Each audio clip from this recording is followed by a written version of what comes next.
सबसे छोटा subject history है, क्यों लगता है देखने में। ये जब एक बार पढ़ लेते हैं तो मेंस के लिए सबसे छोटी चीज ही हिस्ट्री की पड़ती है कि भाई अब पढ़ते हुए 4 दिन मेंस का एक सवाल आया है, एंग्लो फ्रेंच राइवलरी, और कुछ है ही नहीं मेंस का। अब ये हम मुगल एम्परर वाला पढ़ लेंगे, इसमें इसमें नहीं, वही मिडिवल का बनता है, यहाँ फिर नहीं बनता। ये पूरा आधी हिस्ट्री कर देंगे तब तक मेंस के कोई सवाल ही ले देंगे, 10-12 बनेंगे। फिर जब नेशनल मूवमेंट शुरू करेंगे तब थोड़े हिस्ट्री के सवाल बनेंगे। तो हिस्ट्री सबसे छोटा सब्जेक्ट पड़ता है। और फिर हिस्ट्री में सबसे अच्छी बात यह होती है, एक चीज पढ़ ली वो सब जगह अप्लाई करनी है। कि गांधी जी के असहयोग आंदोलन का महत्व बताइए। वो गांधी जी के सविनय अवज्ञा आंदोलन का है, वो गांधी जी के भारत छोड़ो आंदोलन का है। बस नाम चेंज करना है, यहाँ असहयोग, वहां सविनय अवज्ञा, वहां भारत छोड़ो, और थोड़े बहुत फैक्ट चेंज करने होते हैं, बाकी सेम का सेम। वो तो मेरे याद है, मेरे एक आईएएस वाला मेंस था 2017 में शायद, तो उसमें क्वेश्चन आ गया कि मलेशिया में राष्ट्रवाद के कारण बताइए, describe the causes of nationalism in Malaysia. होता क्या है, किसी भी सिलेबस में हम पहला चैप्टर पढ़ना शुरू करते हैं, अब मलेशिया वाला चैप्टर लास्ट है, तो आप कोई सब्जेक्ट में हमेशा नोटिस करना, आप खुद के साथ भी, कोई भी नोट्स में हम शुरुआत के पन्ने बहुत अच्छे से याद करते हैं, और जैसे जैसे लास्ट में जाते हैं घासी काट देते हैं बाद में। तो वो जब मेंस था तब तक मैं यहाँ पढ़ाया करता था, टाइम भी नहीं मिला था, तो मैं क्लासें ही ले रहा था। तो लास्ट में एग्जाम पास में आया तब क्लासें वलासें लेना छोड़ी और थोड़ा पढ़ना शुरू किया। हिस्ट्री पढ़ी हुई थी, पर फिर भी अब मेंस के लिए एक बार रिवीजन मारना था तो मैं रिवीजन मार गया। अच्छा, अब अपने इधर मैं वर्ल्ड हिस्ट्री पढ़ानी बंद कर चुका था, तो वर्ल्ड हिस्ट्री में वो मलेशिया, इंडोनेशिया, वो मेरे बहुत पहले कभी खुद के पढ़े हुए थे, उसके बाद पढ़े नहीं थे। तो वो जब रिवीजन लगा रहा था तो वर्ल्ड हिस्ट्री का, तो मैंने शुरुआत वाले तो रिवीजन लगा दिए, लास्ट में जाके हे करके अब वहां क्वेश्चन आ गया, मलेशिया में राष्ट्रवाद के कारण बताओ। यार ये तो पढ़ गए नहीं है, क्या कारण थे। मेरे को ले दे के 3 फैक्ट याद थे। मलेशिया में एक पार्टी थी, उस पार्टी का नाम याद था, और वहां 2 नेता हुए थे, दो पार्टियां थी, उनके नाम थे, एक नेता हुआ था उसका नाम याद था, और कुछ भी याद नहीं था। और एक मेरे को यह बात पता थी कि मलेशिया में अंग्रेज थे, जैसे भारत पर अंग्रेजों का राज था वैसे किसका राज था, मलेशिया में भी अंग्रेजों। तो फिर मैंने वहां बैठ के सोचा, भाई मलेशिया में राष्ट्रवादी कारण वही तो होंगे जो भारत में है। भारत में भी तो हमने आंदोलन किए थे, तो भारत में क्यों किए, तो भारत में अंग्रेजों का शोषण, तो वहां मैंने लिख दिया मलेशिया में अंग्रेजों का शोषण।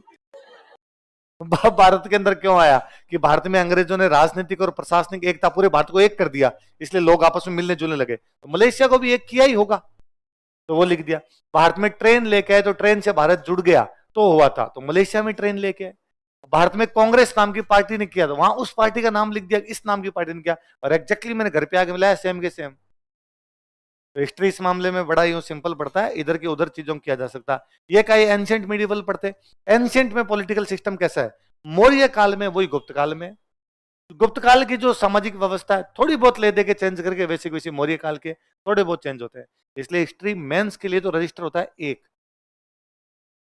ये देखे उतने से थोड़ा समझ जाए कि चीजों को पकड़ना सीख जाए, कौन सी चीज को कहां पे चेपना है, इतना सा सीख जाए ना आदमी, तो हिस्ट्री बड़ा सिंपल सा सब्जेक्ट है। अब कईयों के यही समझ में नहीं आती, फिर वो दिक्कत कि फिर वो इधर उधर, फिर उसको लगता है कि यार बहुत लंबा हो गया, ये हो गया। हिस्ट्री लंबी होती है प्री की वजह से, फैक्ट कितने हैं ये लंबे होते हैं। इस तारीख को पुर्तगाली आए, ये कंपनी बनाई, ये फैक्ट्री बनाई, यहां से यहां गए, इतने गुना का फायदा हुआ, कितने सारे फैक्ट लिखते हैं। जो प्री वाली चीजें पढ़ते हैं तो बड़ी लंबी पड़ जाती है। पर जब कोई नई नई तैयारी शुरू करता है तो उसको ये पढ़नी चाहिए, इससे क्या समझ विकसित होती है हमारी, है ना। कोई कहने कह सकता है कि सर ये पुर्तगालियों के बारे में हमने 2 पन्ने पढ़े, यहां से तो सवाल ही नहीं बनता, यहां से तो एक सवाल बनता है। पर यदि हम ये नहीं पढ़ेंगे तो हम आगे कैसे पढ़ेंगे कि अंग्रेजों ने राज कैसे किया। मान लो सवाल सीधा सीधा बनता है एंग्लो फ्रेंच राइवलरी, तो मैं तुम्हें आगे पढ़ा दूं, लिखो एंग्लो फ्रेंच राइवलरी, आपको सर राइवलरी क्यों थी, अब आपको पता है कि आए तो 6 थे, बाकी 4 क्यों, भाई बाकी डच क्यों नहीं लड़े अंग्रेजों से, डेनिस क्यों नहीं लड़े अंग्रेजों से, पुर्तगाली क्यों नहीं लड़े अंग्रेजों से। अब अपने पास जवाब है कि पुर्तगाली इसलिए नहीं लड़े क्योंकि ब्राजील चले गए थे, भारत में कुछ कर ही नहीं रहे थे। डच लड़े थे, वेदरा में हार गए, हार के बाहर निकले। डेनिस बेच बाच के अंग्रेजों को चले गए थे, थोड़े से में थे बेचारे। स्वीडिश आए नहीं थे इधर, 2 आए थे और ज्यादा बच्चे थे, वो कौन थे, अंग्रेज और फ्रेंच, इन दोनों के बीच ये वाली चीज की जा सकती है। तो ये बड़ा सा, तो हिस्ट्री यदि किसी को हिस्ट्री लेना, मैं नहीं कह रहा, आपको फिर भी किसी को लेना हो अच्छा हो तो हिस्ट्री कोई बुरा सब्जेक्ट नहीं है। हिस्ट्री छोटा सब्जेक्ट है, रिवीजन किया जा सकता है, चीजें समझ के अच्छी लिखी जा सकती है, आंसर बहुत अच्छे से लिखे जा सकते हैं। फिर क्या, और आप, मैं पिछले कुछ सालों में देख रहा हूँ हिस्ट्री में नंबर ऊपर नीचे नहीं हो रहे। पहले क्या, हिस्ट्री ये सब्जेक्ट नहीं लेने का बीच में एक ट्रेंड ये आया था, बीच में खूब लोगों ने एंथ्रोपोलॉजी लेनी शुरू की, खूब लोगों ने हिंदी लिटरेचर लेना शुरू किया, खूब लोगों ने सोशियोलॉजी लेनी शुरू की। ये होने लग गया था कि इन हिस्ट्री में, ज्योग्राफी में, फिलोसॉफी में, इनमें नंबर अप डाउन होने लग गए थे कि भाई मैंने पहला मेंस दिया तो मेरे मान लो हिस्ट्री में नंबर आ गए 300, है ना। अगला मेंस दिया तो हिस्ट्री में नंबर दे दिए 142, दोनों पेपर मिला के। तो बंदे को लगता है यार मैं एक साल और पढ़ा रही तो नंबर पीछे चले गए, तो ये मेरे नंबर बराबर कैसे रहने चाहिए। तो फिर मैंने सोचा मैं एंथ्रोपोलॉजी ले लेता हूँ। पिछली बार भी 270, इस बार 290 आएंगे, कम जाएंगे नहीं। पर पिछले मैं 2-3 बार से देख रहा हूँ हिस्ट्री इतना आगे पीछे भी नहीं करती, ठीक ठाक नंबर देके जाती है, बराबर से नंबर, इतनी बेवफाई भी करती नहीं। बिना बीच में बेवफा हो गए थे सब्जेक्ट। मुझे पबमेड में एक साल लोगों के एक पेपर में 45-45 नंबर दिए थे। बंदे का पिछली बार मेंस लिखा हुआ है, अगली बार वापस लिख रहा है, और पबमेड के एक पेपर में नंबर दे रखे हैं 45। पर हिस्ट्री आजकल ऐसा भी नहीं कर रहा, हिस्ट्री आजकल वो रहता है। और अब वो क्या ट्रेंड चल जाता है, तुम अपने आसपास में किसी को देखते होंगे, वो कहेगा एंथ्रोपोलॉजी, वो कहेगा सोशियोलॉजी, वो कहेगा आपको हिंदी लिटरेचर, ले दे के 2-3 चल रहे हैं तो अपने भेड़चाल के अंदर चले जाते हैं। नहीं जाना, आप तो पढ़ो। और मैं तो कहता हूँ बेसिकली ये जो बड़े सब्जेक्ट है, PSIR, हिस्ट्री, ज्योग्राफी, ये तो अपने क्लास में पढ़ते हैं। आप भाई PSIR में अपने 2 चीजें पढ़ते हैं, एक पढ़ लेते हैं संविधान, एक पढ़ लेते हैं IR, ये 2 लगता है। उधर थिंकर नहीं पढ़ते अपने, थिंकर एक अलग सा है।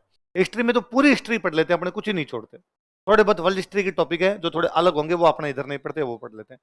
ज्योग्राफी में भी हम मोटी मोटी खूब सारी चीजें पढ़ते हैं, हालांकि ज्योग्राफी लंबा सब्जेक्ट है, जैसे ह्यूमन ज्योग्राफी हम नहीं पढ़ते हैं, वर्ल्ड ज्योग्राफी को वैसे नहीं पढ़ते जैसे वो मेंस के अंदर पूछ लेते हैं, तो वो थोड़ी सी चीजें, वो थोड़ी अलग है। पर फिर भी जब आप यहाँ पे हिस्ट्री पढ़ोगे, आप यहाँ पे पॉलिटिकल साइंस पढ़ोगे, सॉरी पॉलिटी पढ़ोगे, आप यहाँ पे ज्योग्राफी पढ़ोगे, तो मोटा मोटा अंदाजा लगता है कौन से सब्जेक्ट में हमारा इंटरेस्ट है, और इसमें इंटरेस्ट तो वो लिए जाए, ये नहीं कि उसने लिया तो मैं लूँ।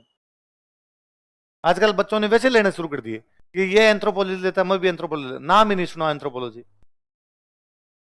फिर इधर एंथ्रोपोलॉजी के नोट्स कहाँ मिल जाएंगे, नोट्स ले आता है, फिर उनमें घोटे मारने लगता है। तो उतना दिमाग उसमें लगा है, उतना तो फिर इसमें लगा ले।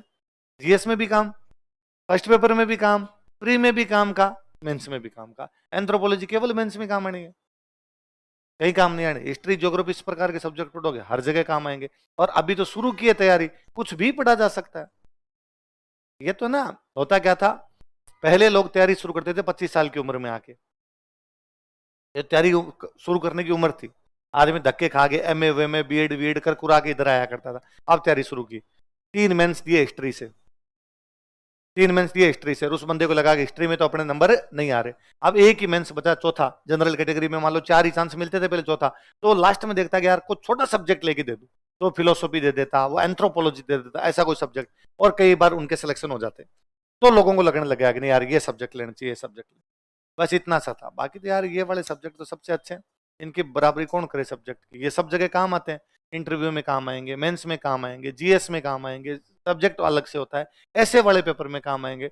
हिस्ट्री जिनकी अच्छी सी पढ़ी हुई है तो उनके ऐसा हमेशा, ऐसे हमेशा अच्छा होता है, क्योंकि हिस्ट्री ये सिखा देती है कि चीजों को बांटना कैसे है, पॉलिटिकल, सोशल, इकोनॉमिक, रिलीजियस आदि मोटा मोटा बांटना सीख जाता है।